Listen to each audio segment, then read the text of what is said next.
Okay, so good morning, everybody. Glad to see you today. We have several new people who are here today, so I'm going to ask them briefly to introduce themselves, and then we're going to jump right into the presentation. Dan is going to be joining Kelly with the presentation about the ASU lab, and he has some time constraints, so we will get to him very quickly. But Dave, you want to start with introducing yourself real quickly? Yep, my name is Dave Verwise, and I'm in the Sarita Green Valley area south of Tucson. Great. And we'll want to hear more from you. He's got a long background, also, like many of us, with talking about broadband and advocacy for broadband and so forth. So, and met Dave at Michelle's advisory committee yesterday. So, thank you for that, Michelle. Um, who else do we have who is new today? Aaron, I see you were saying your dad had one of those computers. Very funny. Not Yeah, sure what to do with it now. I'm cleaning out my house and some of the things got to go. I'm not sure what to do with it, but his is a very beautiful side table that he piles stuff on because it's that big, you know? yeah. Okay. Anyway, McKinley, you want to introduce yourself, please? Absolutely. Good morning, everyone. Thank you for the opportunity to attend today's meeting. My name is Makinde. I'm a network engineer by profession, and in parallel, I serve as the co-founder of True Connected, a nonprofit focused on bridging the digital divide through device, broadband enablement, digital literacy, and an approach looking at it from a 360 holistic approach. So thank you so much. I look forward to a very impactful section. Yeah, McKinley's got a very interesting background, and we're going to schedule some time for him to actually do an extended presentation here. I met him through Hayden. And he attended, I think, the last meeting and was very impressed with him. And so I needed to follow up with him to join us. Do we have anybody else who's new this morning? I think that's it. So let's go ahead and get started. Um, thank you, Kelly, Aiden Digital, Arizona Digital Inclusion Network. So thank you. So speaking of Kelly, we're going to just jump right into having Kelly do a presentation this morning to Kelly and Dan. Most of you know Kelly. She's been a regular participant with us, as well as many other things around the state and in the community, doing really talking about people who do great work. Kelly, you're just really awesome too. So we are so pleased to have you be a regular part of this group. And rather than me doing an introduction, I'm going to let you introduce yourself real quickly, and then turn it over to you and Dan for a presentation. And if you need to share, go right ahead. Thank you, Steve. Good morning, and thank you for the kind words, Steve. That's so nice. Good morning, everyone. My name is Kelly Mukherjee from Arizona State University's Enterprise Technology. Excited to share with you more about my current role. You may know me more for As One, which was started back in 2022, thanks to some funding we got from Maricopa County. Happy to dive into that a little bit more later. But now I'm in a mixed role with As One continuing. I have ramped into a deeper role with the ASU Next Lab, and that's why I've invited Dan Munnerly, Executive Director of the Next Lab, to come and share more about what the Next Lab is, so you have more context of the new role and the new space and the new group that I get to work more deeply with. And then I'll dive back into As One after Dan gives his dive of Next Lab. So Dan, I'll let you introduce yourself while I get some slides prepared for us. Thanks, Kelly. Morning, everyone. Dan Munnelly with ASU. I've been working at ASU since 2019, so I've finally started to figure the place out after a few years. The next lab is behind me. Actually, this is not a screenshot; it's a real lab behind me there. So once we get the deck up, I can tell you a little bit more about it, and hopefully share some of the work that students are doing here and how it might apply or be relevant to the interests that you have. Okay, should I dive in, Kelly? Or you... Yeah, this is the flow that we're going to do. Like I said before, we'll talk about the ASU Next Lab, then we'll talk about as one, and then we'll share ways that you can work with us, how you can work with us. Okay. There you go, Dan. Thanks very much. And as Steve said earlier, I unfortunately have to be somewhere else afterwards, but I'm going to stay on the call. Just I'll be off video as I move across the campus, so I'll listen into the rest of the call as well. So yeah, the next lab very simply is a lab that employs students to explore the next technologies, to figure out what the next skills are to help our students get the next jobs. And really, we've been doing this for a number of years now, hiring a number of students to really work with partners to do this in a way that the students get funded. So all the students that work in the lab get paid, and all of our funding comes from our partners. And you can see some of them here on screen. Some of them are the larger tech companies, some of them are local companies, and some of them are ASU colleges and schools. We're very diverse in our funding. We get, grants and awards. We get investment from partners, and we also get just entrepreneurs who step in and want to try things out in the lab. If you want to grab this deck, you can QR code that thing on screen right now. Otherwise, I think you're recording the session, so you can always come back to this afterwards. Well, and I think Kelly knows that she can send it to me, and I will. I send out a update about the meeting, and we'll be glad to include it also. Perfect. More than happy to do that. Can you go forward, Kelly? Next slide. So the thing about the lab that's interesting and for us is that we're not within a college or a school. So we're not a discipline specific lab. We work across the whole university, which means that we can work in the K-12 space. ASU has the prep school. We can also work in the senior living community. So we have our senior living community on campus, Mirabella, as well as working with the 200,000 students that are now enrolled at ASU.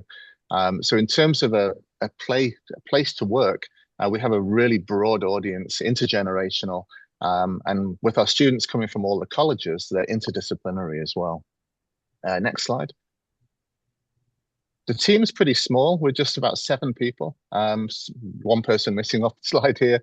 But we really are a very light footprint in terms of operational team. What makes the work happen is the students. We hire around 30 at a time. We can go up to 50. We've been as large as 120. It just depends on the workload that's coming through the lab at any given time. We're currently at about 35 students, and they come from all areas across the university. So arts, engineering, sciences. We have nurses working in the lab. It's a really interesting mix of people that bring skills into the space. Next slide. So this is what we do. This is really the interesting part for me is bringing together 3 different areas of technology right now into a space where we can start to develop new ideas. So AI obviously is one of our biggest focus points, has been for a number of years, but obviously accelerated in the recent years. Game technology, probably one of the largest industries in the world right now, and starting to permeate into other industries as well. We're seeing more and more game tech being embedded inside operations of businesses, and the demand for game technologies in the business sector is one of the largest growth areas right now. And if you add to that spatial computing, the growth of virtual reality, extended reality, GIS type data, which Kelly is very, very familiar with and has done a lot of work in that space. We see the convergence of the 3 technologies just really creating lots of new ways of working, ways of like mapping the world, understanding the world through 3D modeling, turning that into simulation and gamifying the simulation, and then adding AI to that to really make it a intelligent system that then we can work with in that way. I want to show you some examples of that to really expand on it. So next slide. Our first project that we took on at Next Lab was Dreamscape Learn, and you may have heard of this. It's been fairly well publicized. It's a virtual reality platform that the university has acquired and built over the last few years. Extremely successful. We're one of the few people in the world that's been able to do virtual reality at scale. So we currently run 44,000 VR sessions a semester in our biology 181, 182 classes, as well as chemistry and art history. When students participate in one of these classes, and these are labs that are within classes, the average grade is an A. So the labs actually bump the students up to A grades through the participation in the labs. And the labs are highly engaging. You can see from the satisfaction score there that the students are really motivated and engaged, because what they're doing is learning their subjects in a virtual environment where they're getting to be immersed in great storytelling environments. So we built this back in 2020. So it's already 5 or 6 years old. What was interesting about building it back then was during COVID. It was when everything shut down, we spun up this project and started building VR all the way through the first 6 months of COVID, and then conducted the research to prove the efficacy of it over time. Since then, it's been sold in 8 other universities and starting to reach out into the school sector through a laptop-based program as well that runs on a cart. Just a point here, the students were involved in this. So right from the beginning, when we first brought VR into the lab, they're the ones who set this facility up. They're the ones who ran the sessions. They're the one that did all the research on the actual lab. So students were involved right from the beginning. Next slide. Everything we learned from building that Dreamscape Learn experience really introduced us to 3D modeling, game design, and we've continued in that space, getting students to design games for other students. So these are exploration games. They're what we call career explorer games. They're used in the K-12 classroom, and they're to help students really think about careers they've never imagined before, putting them on the surface of Mars or in a courtroom, and experiencing what it is to actually work in those fields. Really successful. We're on our second version of this now. I think we have 12 games altogether, and all funded by our partners. But I think this one was partly funded by SRP and built by students. Next slide. The GIS work I mentioned earlier, we found that because we were able to build 3D worlds and understand GIS in a fairly interesting way through gaming, we found that digital twins have become probably the fastest growing area right now. So a lot of the students come to the lab with skills as you know, kids who have played games. They've been playing 3D games for the last 10 years of their lives. So they arrive in the lab with actual 3D skills we can use to build digital twins. So you know, if you've got kids at home or grandchildren that are playing Roblox, keep them playing Roblox, because you know, if we look at the Roblox platform, the way that you design for Roblox is exactly the same way we design for Dreamscape. The language is the same, the code's the same, the tools are the same. It's interesting that, you know, kids who are 10 and 12 years old almost have the same skills as our engineers right now. So really exciting hook there. Dan, can I interrupt for 1 second? Can you explain to people what digital twins are? Yeah, absolutely. If you take any system in the world, any object in the world, any machine, any city, any town, or even the universe, we can create a digital replica of it on the computer. We can take that replica and we can connect up all the pieces with data so that the city will know and understand the traffic flow or the lighting or the utility or the power or the water consumption. And we can then run simulations on the twin to really understand, you know, what happens if we change any of those factors in the simulation itself. Beautiful thing about twins is they can actually mirror the live world. So you can monitor a real world environment, but you can take that and duplicate it 10 times and try different things out in the simulation before ever trying it out in the real world. So digital twins, huge cost saving tool for, you know, designing future systems, future cities, future machines and equipment, even humans. We have a digital twin of a human right now. I can show you in a minute.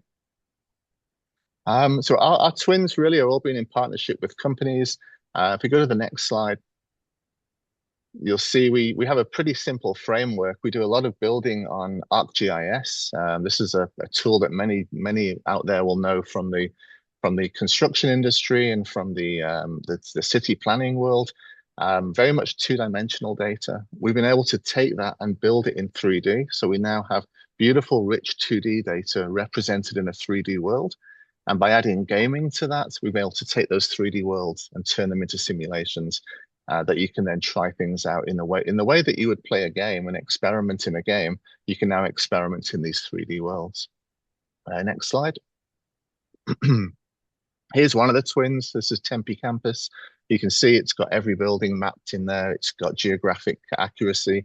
It's got the elevation data, the parks, the buildings, the roads. Everything exists in this twin that is here on Tempe. We can swap out buildings. You can see that building that's highlighted in the middle there is a CAD model that we've been able to swap out for the building that was there previously. We can redesign the city. We can add and remove places. And start to work out really the impact on the environment by being able to really build it into the whole environment, not just the block of land that you're working on. So how does how are the sight lines affected from buildings that surround this one that we're adding here? How does it change the work? How does it change the traffic flow, the pedestrian flow? These are the kind of things you can do in advance before actually breaking ground on a building. Next slide. The same technique we can use for bringing other data in. So, mixing data together is really powerful. When we have fires and emergencies in the region, we know that the data is quite often disparate. It's not connected together. So quite often a fire line will be affected by the weather, will be affected by the elevation of the land. So if you imagine a fire at the bottom of a hill, it's likely to burn uphill faster than it is downhill. So what we typically get with firefighting is fire maps are only mapped to two-dimensional maps of the city of areas. We've been able to add fire zones to 3D elevation, so you can now make predictions on whether fires will move faster uphill and along a certain trajectory versus downhill. If you add to that the weather prediction, you can start to figure out, is the wind going to affect that? Is the rain predictions going to affect it? And ultimately, who owns and controls the land that it's burning on? Because quite often the fire services will protect and defend different blocks of land depending on their responsibilities. Putting that all into one map means you can make much better predictions about how to fight fires. Just to give you an idea of how fast these kind of tools can be built, this was a morning's work to put this map together. And it really is the speed of response that's exciting in digital twins, as we can do this work quickly and have really powerful models ready to use. Next slide. Just a couple more to show. This is a little project we did for the Arizona Corporation Council. I think it's ACC or ACCC. I forget the full title. Commission. Thank you. Looking at power lines and the RIFs, the proposals for power lines going forward for the next 10 years. These are about 300 different proposals that exist on paper, never been seen together on page together at the same time. So we were able to collate all of the future plans for power line expansion for the state of Arizona and build it onto our 3D model, so we can now see what the state will look like in 10 years' time if all of those 300 proposals go ahead and we build all of these extensions to the power grid. It's a view we've never seen before. Very, very powerful. Next slide. I mentioned the human twin earlier. Not everything we build is geographic, or not everything we build is data-based. This is actually a human twin that we can use inside a virtual environment. It's for stroke assessment training. And if you're familiar with stroke assessment, the actual training hasn't changed since the 1980s. You typically sit down in front of a video and watch somebody answering questions about really how they're feeling in terms of being able to raise their arm, looking for facial, facial stroke, signs of stroke on the face. What we've done is take that simulation. which is typically a video, and put it into a human being you can talk to. So in this headset, you can talk to the patient and ask them to go through the steps of stroke assessment. It uses AI to detect your voice, and the human responds accordingly to what you ask it to do. You then have to grade it on the stroke assessment sheet and decide whether the person's having a stroke or not. We've been able to actually render this human in all ages, both sexes, and actually show different cultural differences in the sort of environment, so that doctors who are training on tribal land would have a very different experience to doctors who are training in a Mayo Clinic, for example. So very, very powerful way of showing this. Here's the next slide. You see the way we built this is, again, having the students working with facial mapping. You see the human face at the bottom there. It has a slight droop on the left-hand side, on the right as you look at it. That frame that you're seeing there, that human, is actually every muscle is mapped, and we can actually control the muscle expansion and contraction of the face accurately to what our doctors have advised us that would show signs of stroke.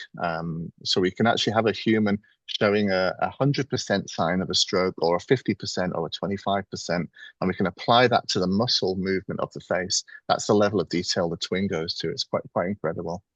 Next slide. The final project is some of our AI work. We've been building AI in a quite an unusual way. We've been able to take AI and have it running on very small devices. You held up a really nice old laptop before. I think it's the $100. Was it the $100 laptop, that one? I forget the title of it.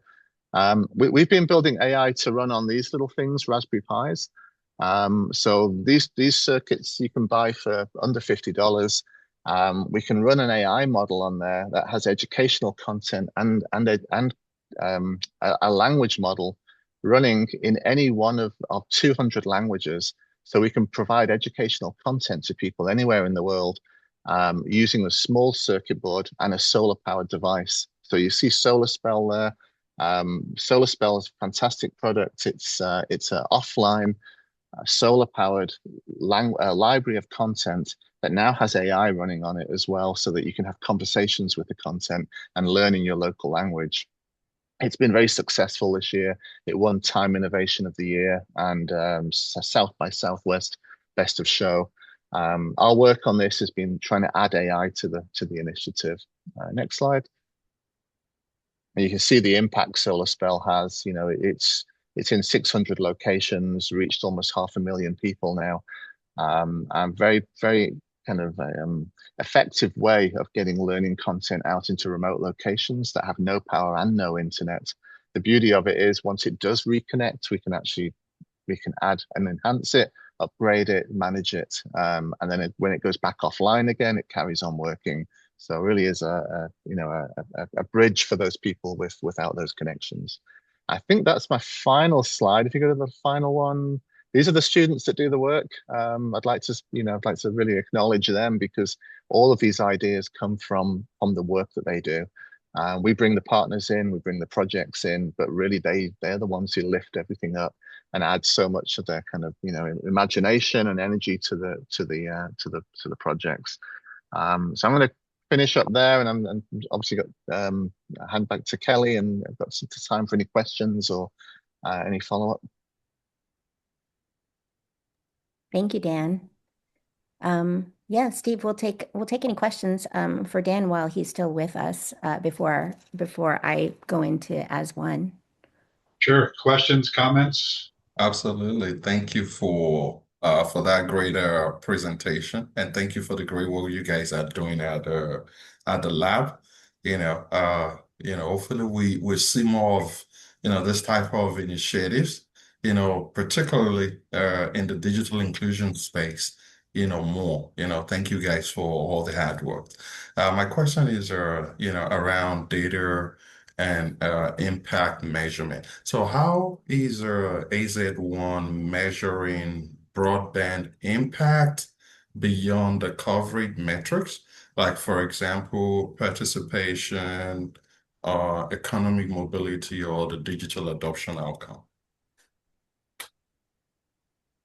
think that one's for you, Kelly.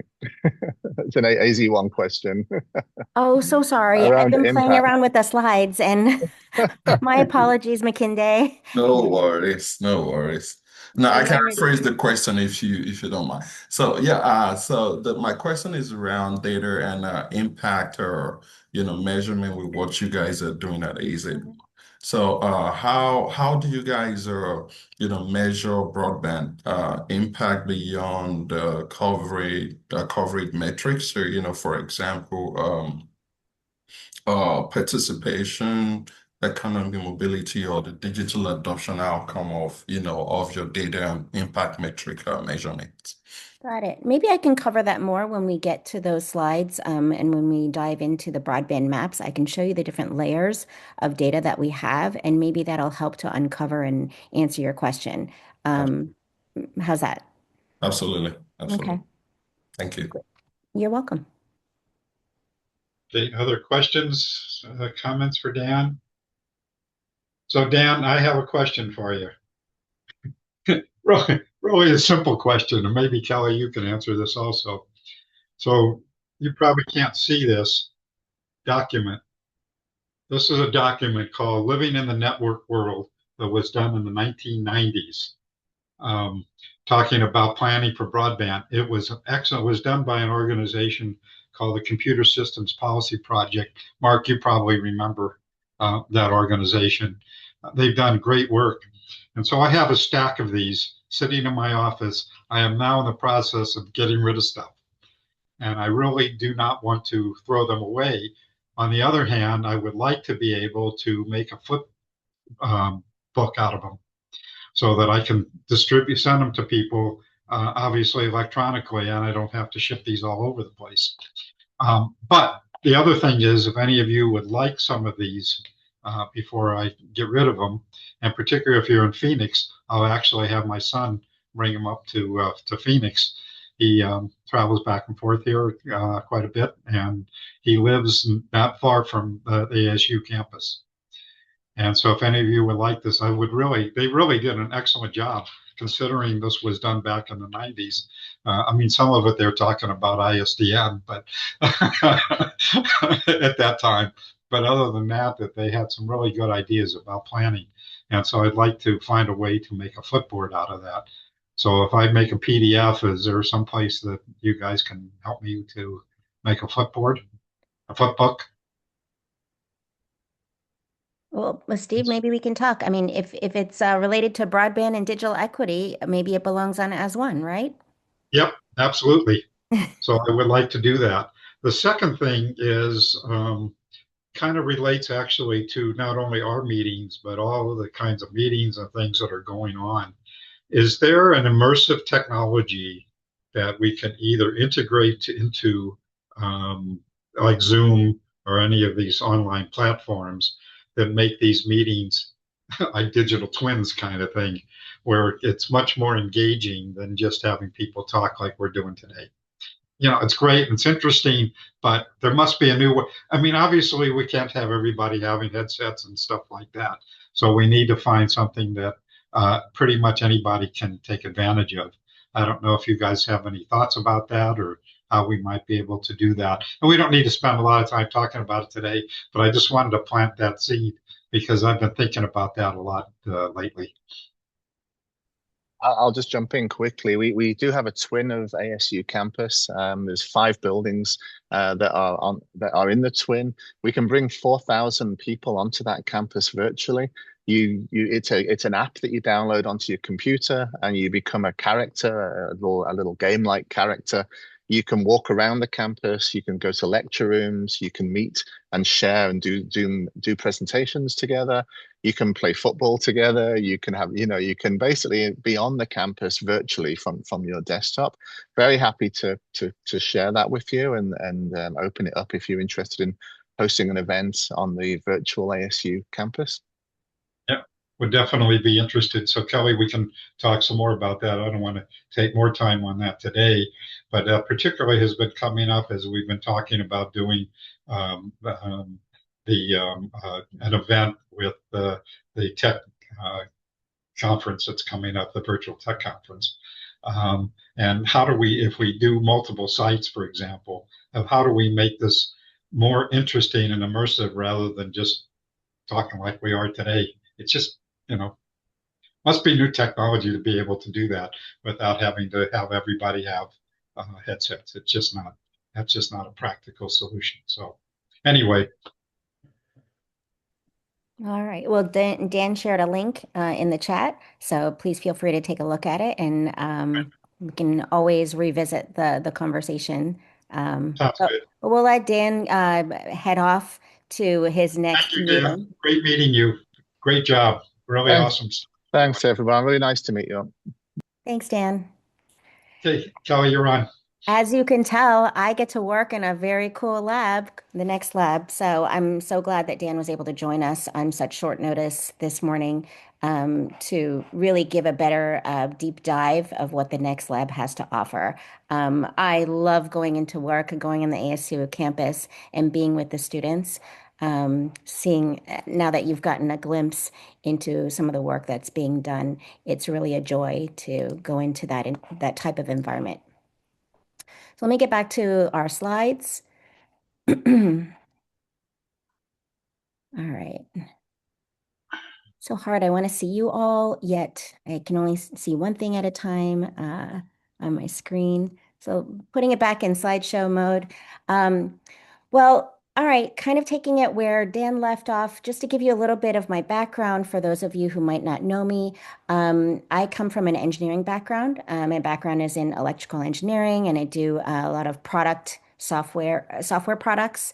I joined ASU about 9 years ago, starting out with the ASU mobile app. That is what drew me into the university. I come from the corporate background, Fortune 100 companies like Motorola, AT&T. And, you know, I always dreamed about working in an environment where I could use technology for good and also help influence and impact future generations. I just didn't know exactly how to bring the two things together, but those were always part of my dreams when I was younger. So the fact that ASU has really made my dreams come true, being able to work on mobile apps, chatbots, campus maps, and so on and so forth. Before I knew it, over a 5 year span, I had a whole portfolio of digital engagement products that we created at ASU. So after 5 years, CIO Lev Gonick, who I support and Dan reports directly into, Lev asked me to make sure my hands were open and give away all the products that I was working on. So I had to, you know, I trusted him and I gave all those products away. And then I said, all right, Lev, hands are free. What would you like me to do next? And he's like, I want you to pivot. Can you help create some maps? And with the help of our very, very talented GIS analyst, Kiera Parkhurst, we ended up creating a pilot map that ended up helping us win $34.6 million back in 2022. And so that is the start of the AS1 program. So here's how we're set up. Maricopa County is our sponsor. They're the ones that gave us the $34.6 million. This is our final year of the grant, with ASU being the main program grant management and broadband mapping, which Lev has allowed me to help, you know, lead and practice. And then Sun Quarter Network is our infrastructure partner. So they handle all of the broadband infrastructure expansion, and they use our maps to help inform decisions. And then the Institute for Digital Inclusion Acceleration is also a key partner. They handle all the human side of things. So digital skills, digital navigator support, device provisioning. We've given out almost 10,000 devices in our program. And then we also have community tech centers, physical spaces called hives. Lev brought this concept of hives, like beehives, which bring the community together. They are places that are filled with tech like 3D printers and podcasting stations and computers, and then people to help guide you and meet you where you are and teach you the skills you want to learn to be successful in today's society. The hives also, so there are 8 physical hives today and 2 EVRVs. So they are mobile hives that travel across the state and can reach those harder to reach places. Thank you, Erin, for sharing in the chat. It was part of the site tours in last year's Net Inclusion when we hosted in Arizona. Um, and of course, you're welcome to visit any of our hives. So happy to give you information afterwards. Or if Erin, if you don't mind putting the IDEA website with the hives, and so people can maybe get a better look at that. Thank you, Erin. So how are we structured? We cover mapping, digital infrastructure, and digital equity. And this is just another visualization to see how we're broken up here in this program called the Maricopa County Broadband Initiative. Through that, we have put together some broadband maps. They are interactive, open to the public. McKinsey, this is probably where you're interested. And after these slides, I'll actually dive into the actual site to give you a look around. And so we can have more of a custom demonstration and a custom tour. So at this year's Net Inclusion, several of us on this call actually showed up in chilly, Chicago just weeks ago. This is one of the slides that I shared to show how we're working as one in Arizona because it's quite powerful when we all come together and collaborate. So Steve, I need more pictures from AZBSN. I really wanted to, showcase AZBSN, but I did mention you. So, we're so lucky to have multiple coalitions here in Arizona. The libraries play a big role. Christy King in Yavapai, to Michelle Simon in Pima County, to the state library like Mulla. And then, Erin, you've been in multiple roles, playing very important roles in digital equity. And the bottom picture shows our mapping coalition that we started because of our mapping work through As One. We realized that Pima County really leads a lot of the work in digital inclusion, and they started some broadband maps for Pima County down in southern Arizona. So we did not want to conflict. First, our broadband maps were only for Maricopa County. And then, thanks to Maricopa County's generosity, they allowed us to open it up to the whole entire state because they realized that broadband and digital equity doesn't stop at the county borders, right? And many counties actually can't afford what Maricopa County can put forth to create these maps. So it really wasn't a large lift for us to go from Maricopa County to opening it up for the whole state. So yes, you have a state free resource right now through As One, and we're happy to walk you through it if you'd like help doing so. But anyways, when we expanded, we wanted to make sure we didn't conflict with any of the other maps and data across the state. So we partnered with Pima County, and Michelle has been a wonderful partner in that. And then you'll see Crystal Severse on the left of her, on the screen. And she's with the State Broadband Office. Behind me, you'll see Kiara Parkhurst, our brilliant GIS analyst. David is with Michelle, and then we also have Shay Lamar, who's part of the State Cartographer's Office. So as you can see, we're really trying to pull all the people together that are doing broadband maps to make sure we're aligned, and we meet on a regular basis. We have a regular cadence where we compare maps and work and make sure that none of our data is conflicting, and we make sure that we have the latest data sets. So it's really cute. We'll email each other. It's like, hey, did you see the latest census data? That's how we're working together. On the right, on the top right, you'll see the Next Lab, where my new desk is located in this open space. And then down on the bottom, AIDEN is an organization that Steve had referred to before, the Arizona Digital Inclusion Network. And I'm very lucky to be a board member there. So we're really excited. The latest product that we released is called County Profiles. This is a partnership done with the state library. So I see Megan, Anthony, some of our Mala, great friends from the Arizona State Library. They used to have, well, sorry, they still have the county profiles on their website, which is Connect Arizona. If somebody would like to drop a link for Connect Arizona. please show yourself off. Phenomenal work. Connect Arizona has been here before as one, so they are our predecessors. Great resources on Connect Arizona's website where you can find free Wi-Fi and low-cost internet options. So we definitely didn't want to step on the toes of the State Library with their wonderful work. So once again, we've partnered. And one of the problems we wanted to solve for was they have beautiful county profiles, but they're outdated. Lots of this data gets outdated fast. So while we were doing the automation work, data automation on the back end, we said, why don't we just go ahead and take what you've already done and we'll use the automated data that we already have and let's go ahead and create a dashboard that has more real-time information so counties can get the latest information. And so that's what we have presented here. We've got a dashboard called County Profiles, and I'll show you where to find that on as one. Another area I want to share with you is our community stories, and we can dive into that as well when I move over to the As One platform. Really, this is a map of Arizona where we've got pins of stories across the state. The goal is to fill up this map of Arizona, and this is where all of you can help out, and many of you have. We've interviewed several of you, like Steve Peters, Aaron Larandos. I'm looking through the list. Michelle Simon, Mala, Christy King, Anthony. You all have been interviewed by students and you've got stories being showcased.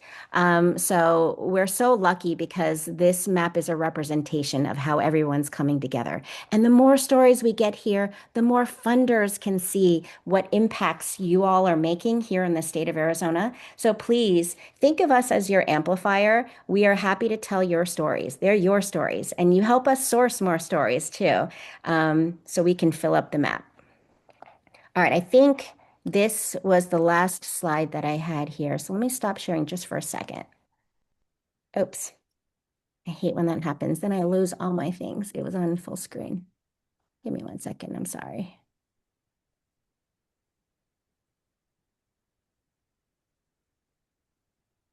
All right. You know what? Here we go.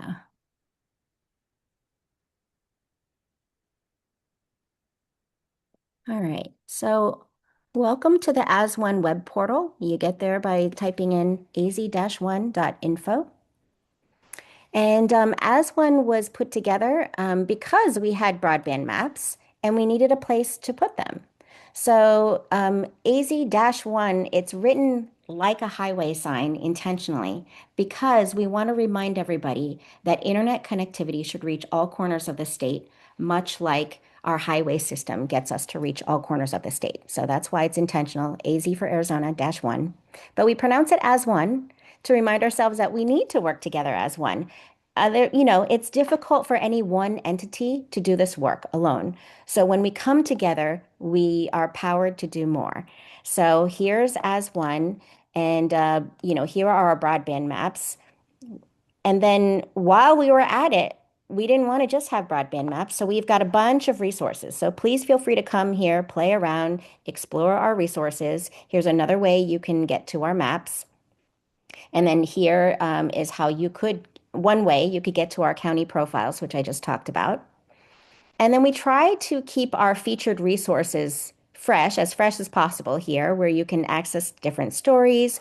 We even have different tags. So you can click on these tags if anything interests you and you're like, oh, yeah, I want to see community stories, or I want to learn more about broadband availability or individuals with a disability. We actually took the topics from the Arizona Digital Equity Plan, which Aaron worked very hard on. We really wanted to make sure everything matched with the documents that were coming out in Arizona. So if you catch anything that is not matching, you come and let me know, all right? Because we're trying to make it very easy for all of you. Here's some different stories. This picture was actually drawn by a student and is referring back to an interview we did with Aaron Larandos talking about the importance of our library system. And then we recently published a 3-year report. So That's pretty exciting. Here, let's go there for a second. Because Steve, it sounds like you may want to create something like this, right? A flip book? Yep, it's exactly what I want to be able to do. So this showcases all the accomplishments that we've done in the past 3 years. So come and take a look. You can see the numbers of how many devices have been distributed to date, how many miles of middle mile fiber has been installed, so on and so forth. So please feel free to come and take a look. But yeah, really proud of the team for being able to put this together and really grateful for ASU's infrastructure to allow this to happen. All right. Yep, definitely that's what I want to do. Okay, let's talk afterwards. Yep. So here's our broadband map. McKinday was talking and asking questions about the map. So let's go dive over there. So like I said, we started out with Maricopa County, and they went ahead and put in the investment with the hopes that if other counties have funding to also give, that we can work something out and hopefully, continue this work. We would hate to see as one sunset or close down, but this is the final year, and if I don't get funding, then we will not be able to continue as one. So please let me know if you know of any funding sources, or if you know of any counties that would be interested in investing. Would love to have those types of conversations. So, McKinday, I think you'd be interested in knowing, we have different layers here. You can open up the carrots and be able to dive in deeper. Okay. We have internet connectivity here. So we have layered in FCC data, census data, ACS, and we also have Ookla speed test data. So they tell different stories, and it's kind of nice to have all options because it might vary depending on what your need is. So, depending on the problem you're trying to solve for, different layers of information will help inform that information. And if there's too much information here, we're also happy to meet with you and talk about your specific use case and dive in deeper. You just have to let me know and ask for it. So, please feel free to come in here and play around, layer in the data sets that you're interested in, and then, dive in deeper. So, the different colors will give you indications of where the unserved, underserved areas are according, and then, the broadband speeds and subscriptions. So there's really a lot you can play with, and we don't have enough time here to go in too deep, but happy to set up time with you outside of this meeting for that. We've incorporated also the broadband serviceable locations from the FCC Fabric data. You can see what BSL's broadband serviceable locations are BEAD eligible. And we've even broken it up by total and percent. We can show you where the grant funds are located, grant funded areas, right here. And then we've even incorporated Purdue University's digital indices, which I think are really cool. And if you're not seeing a change, you have to turn off other layers, by the way. Okay. And then you can start to dive in. This one takes a little bit of time to load, but when it does, you're able to see really where should I focus my attention on? This area needs more broadband infrastructure, or this area needs more digital skills training. So it's a pretty useful tool to be able to see what's going on in terms of, let's see, it's taking some time to load. Not usually this slow. Could be because of Zoom, but I encourage you to come in here and play around. I know this is something that Pima County uses a lot too. So, Michelle, I don't know if you have anything you'd like to add in terms of maps and using data for decision making.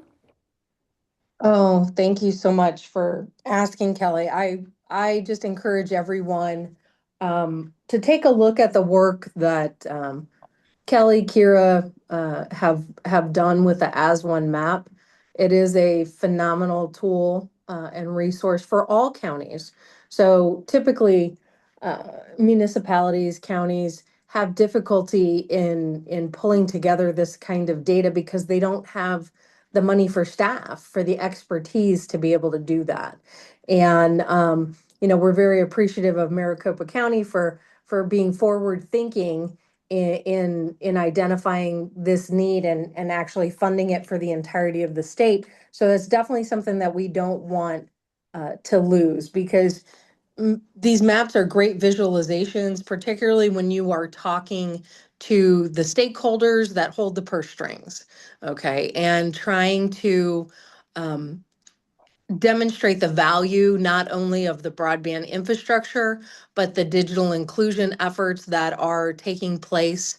And like Kelly highlighted the Purdue indices, it really helps them to see, like, is it their ward? Is it their city council district? Uh, it really helps them to see what the need is there and reinforces what it is that you are advocating for. So that's how we use that information here in Pima County. We are doing a broadband gap and feasibility study, and I will tell you, this was one of the very first resources that I told the consultant about and asked them to make sure that they reviewed. So it's fantastic. Thank you so much, Kelly, for giving the presentation. Oh, thank you. Thank you, Michelle, for the kind words. As you can see, Michelle and I work very closely together, and I look up to her. She is a wonderful mentor, and I'm so glad that our teams are working closely together to help Arizona with connectivity and digital equity. So here I'm just showing you how we have pop-ups in the different areas. They are by census block, so feel free to come in here if there's a particular county or an area that you want to dive into. This is how you can do so. And if anyone is maybe applying for a grant and wants to look into our covered populations, this is also a useful layer for you to come in and take a look at, because it will break down the demographics in that area. There are 8 covered populations. It'll show you the population here. Oops. Kelly, Yes, Mala. yeah, hi. I just wanted to thank you for all your hard work and want to say one more thing about how it's going to be used. We have a Shelby fly-in. Shelby is Schools, Health, Libraries, Broadband Coalition, and they are doing a fly-in in April to meet with the senators and representatives and staff, because as you know, we've discussed a lot about the USF funds and the sustainability of E-rate. This we just finished 30 years, the 30th birthday of the Telecom Act of 1996, and right at this time, there are discussions about discontinuing E-rate and the funding that the anchor institutions get to sustain their connectivity, to pay for their recurring connectivity. And this is one of the things we're showing them, that look, even after the broadband infrastructure is created, we need funding to continue to pay the recurring internet costs for our schools and libraries and other anchor institutions. So instead of putting the funds in jeopardy, what we would love is for a continuous sustenance of this and expanding it to other community anchor institutions. Because as you know, the community anchor institutions as defined in BEAD, was different from what is defined in E-rate. E-rate covers only schools and libraries, but the other anchor institutions are just as important, if not, more needy.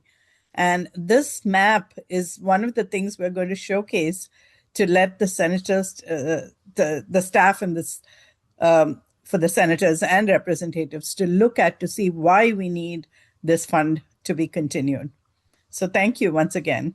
Oh, wow, Mala, I had no idea. That's wonderful. Thank you. We've been wondering if our maps were useful and who was using them. So thank you for speaking up and sharing that story with us. So as Mala was talking about community anchor institutions, we do have that layer here if you wanted to layer on schools or libraries. And if there were, particular areas you wanted to see, what's the connectivity looking like in that area? What can I do about it? Um, you know, the map helps to guide those kinds of questions. In our resources section, you can also select by category, or you can simply say, you know what, I want resources for all of Arizona, let's say. We've got some different resources listed here, but you can also do a keyword search. And let's say, I've been putting in E-rate. So you can E-rate is something that Mala is working so hard on. And we have some original stories written by our students and Mala, a great partnership. So thanks to Mala, we can help educate and provide these stories about E-rate and the importance of the program. Excuse me. So once again, another area that you can play with and many ways you can slice and dice and find information. Okay, so we try to include everyone. And if we haven't, you come and let me know because we definitely want to be inclusive here. Then this is a community stories area that I was telling you about.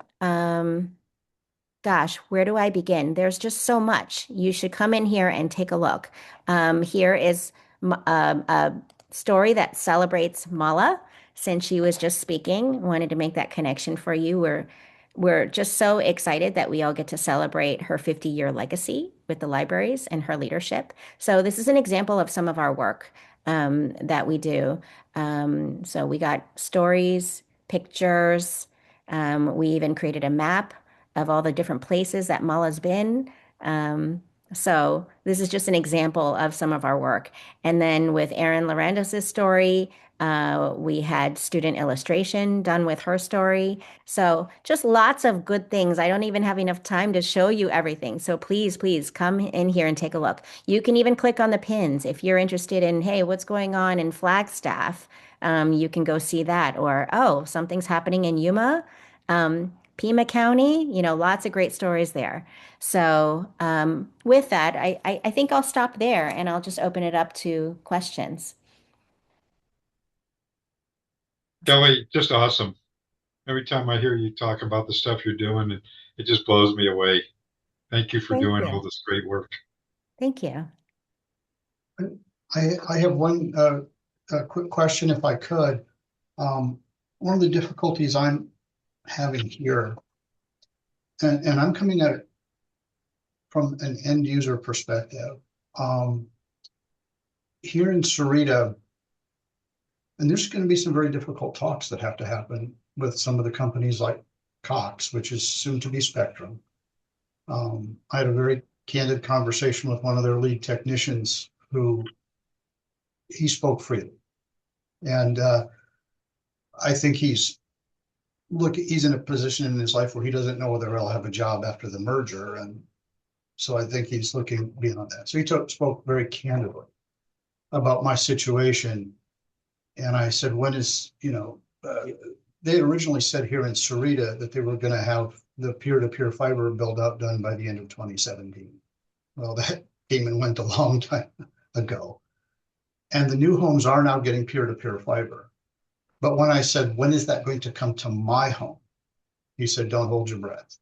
It's just not happening. Because what I have is already considered broadband. And peer-to-peer fiber is a huge step change in technology. It's the difference between a BlackBerry and a smartphone. And until people understand that, so Sarita, Arizona was listed at some point on some federal website as a digital front runner and a kind of a model community for broadband. But that's a very subjective thing. In my line of work and what I had done, I have broadband, but I am grossly underserved. And when I look at NextLab, and I have one of the MetaQuests, I'm more focused right now on the Apple Vision, just for production reasons, because they have some specific cameras. As a technology, it's well ahead. They really haven't rolled it out yet, and it's ridiculously expensive, but its potential is greater than what I'm seeing out of the MetaQuest right now. But the truly immersive stuff, to actually reach out and touch somebody virtually, the symmetrical becomes exceedingly important.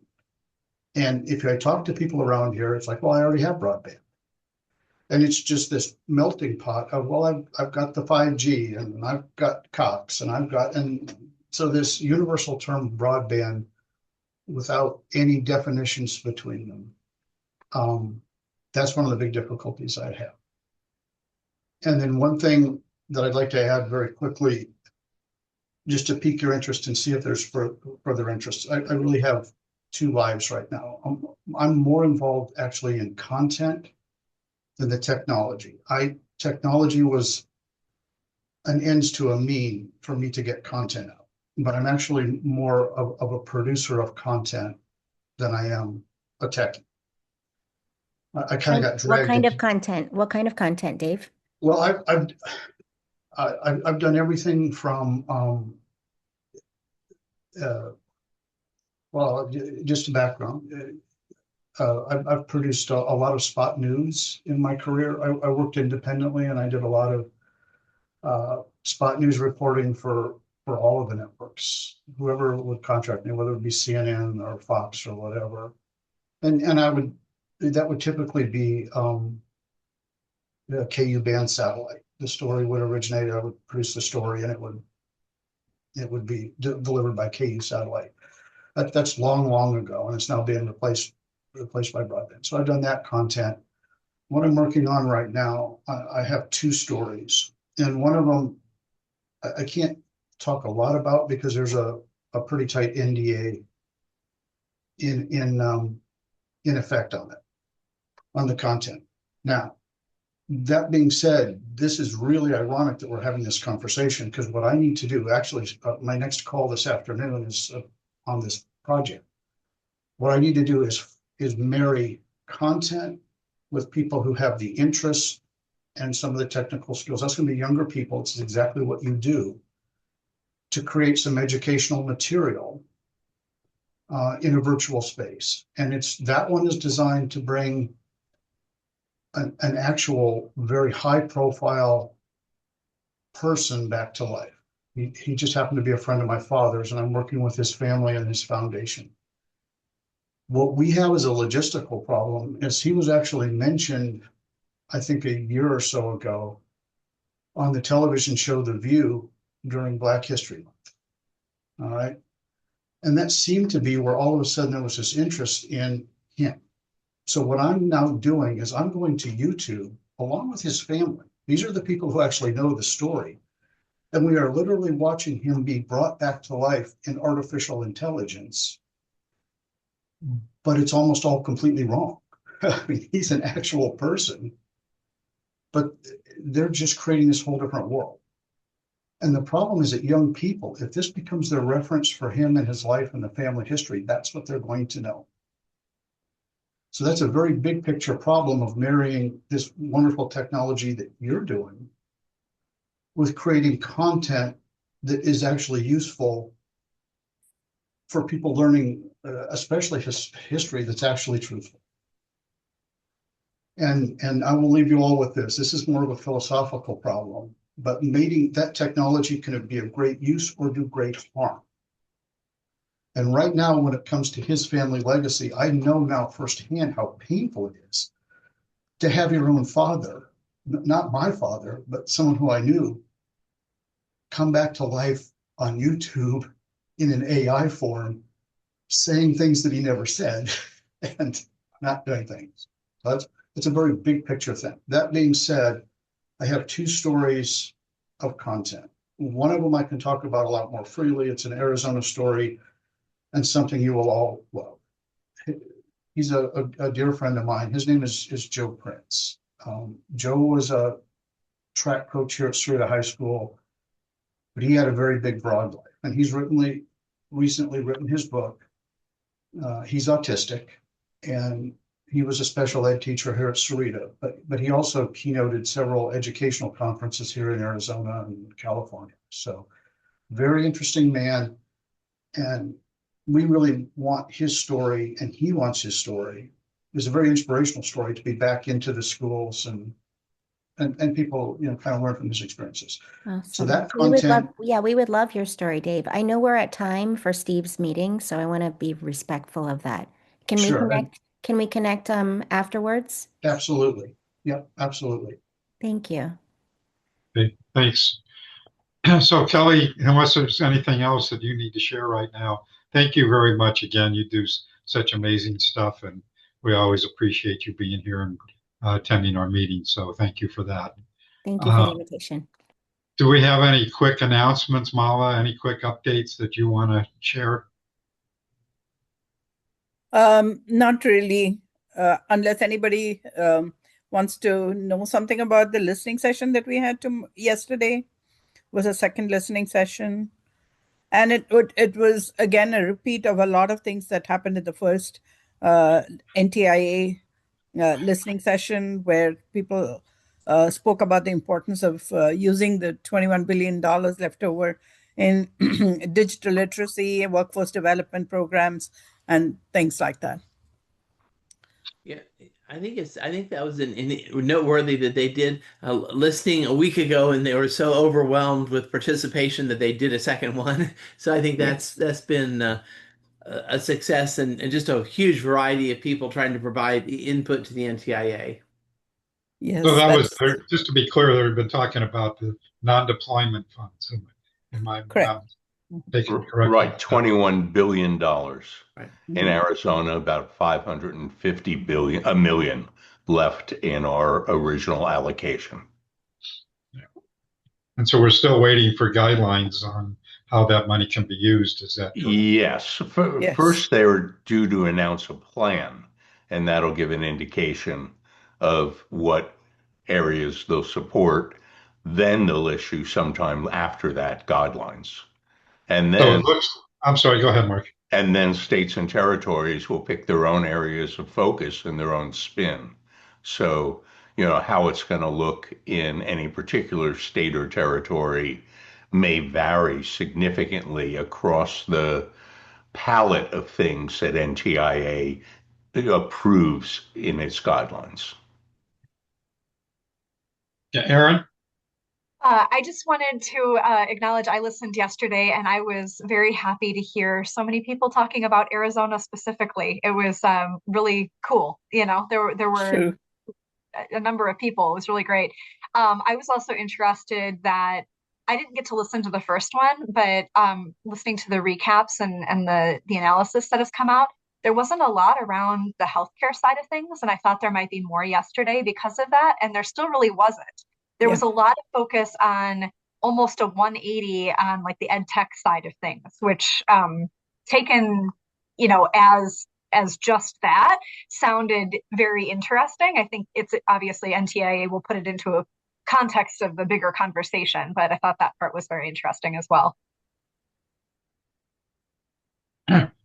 Mark, do you have anything else to add about, or Randy, about what's happening with the feds these days? We don't have a whole. Haven't really seen much action at either the FCC or Congress in the last week to report on. We're all, I think, waiting for the non-deployment, the plan that'll give us a clearer indication of where we might go with that. So it looks pretty clear that there's a commitment to allow the states to spend that money. And now it's just Absolutely. What are the guidelines on how they can use that money? Is that correct? Yes. And I guess I've seen, there's a lot of discussion of some of the terms and conditions, that are being put forth with BEAD, and think people are wrestling back and forth. And then there's also a little bit of news on the satellite front. Amazon got approved for another large chunk of satellites, including a polar orbit, and so that's sort of good news for them. I think their timing issue, as far as I can tell, is still not resolved, but anyways, it's good to see people moving in that direction. That'll make that market more competitive. Right. Amazon has had to ask for a delay in a deadline. I think the deadline was to have half of their initial tranche up in orbit. They seem capacity limited more on the launch side than the satellite build side. But you're right, they did just get authorized for an even larger constellation. Okay, anything else that people want to share? Um, Out of curiosity, are you networked with any organizations in BC that are lobbying for the industry, or even here in Arizona? Molly, you want to answer that question? Shelby is the national organization that that works with Congress and with ALA, the American Library Association, who also works with some of the school-related national organizations to. I don't want to use the word advocate, but more it's more in the area of guiding the future decisions on broadband issues, stakeholder broadband issues, especially as related to schools, libraries, and healthcare institutions. So they gather stories, grassroots level stories, and then gather data as well to support it, and talk to the congressional staff on to guide future legislation. And of late, they've been working a lot on the USF funding, which is the Universal Service Funding, which is the baseline funding for E-rate, of course, Lifeline, rural health, rural high cost areas. And those are the things that are really going to be impacted if the Universal Service Fund is collected the way it is being collected now. And just to let you know what I'm talking about, it's the Universal Service Fund receives a pot of money from each of us that pays a small amount for our landlines. Now, because we are not, many of us don't have landlines anymore, that fund is diminishing. So what happens is the contributions that are made by each of these landline service providers is increasing in order to meet the demand. So currently there's a lot of talk about how we can expand that base so that more users of broadband will contribute, like Netflix and Google and others will also contribute to the pot to meet the demand. And that's the basis of all of the other funding, the recurring funding that happens to so that we can sustain it. That's what we are advocating for through Shelby to Congress. Does that answer your question, Dave, or did I make it even more confusing? No, it does. It's a historical problem, and I don't know the latest, but the last time I looked, worldwide we ranked about 30th. We had dropped from over a period of time from number 1 to 30 in terms of broadband access. So it's been a continual problem. What I found, for what it's worth, here in Arizona, the one other issue that I worked on here was getting tax credits back for the movie industry, and it was very, very painful. But the only way that I had some success here in Southern Arizona was meeting with all of the individuals and giving them a personalized story that how they personally and their constituents might benefit from it. But we also had a very heavy lobby against it.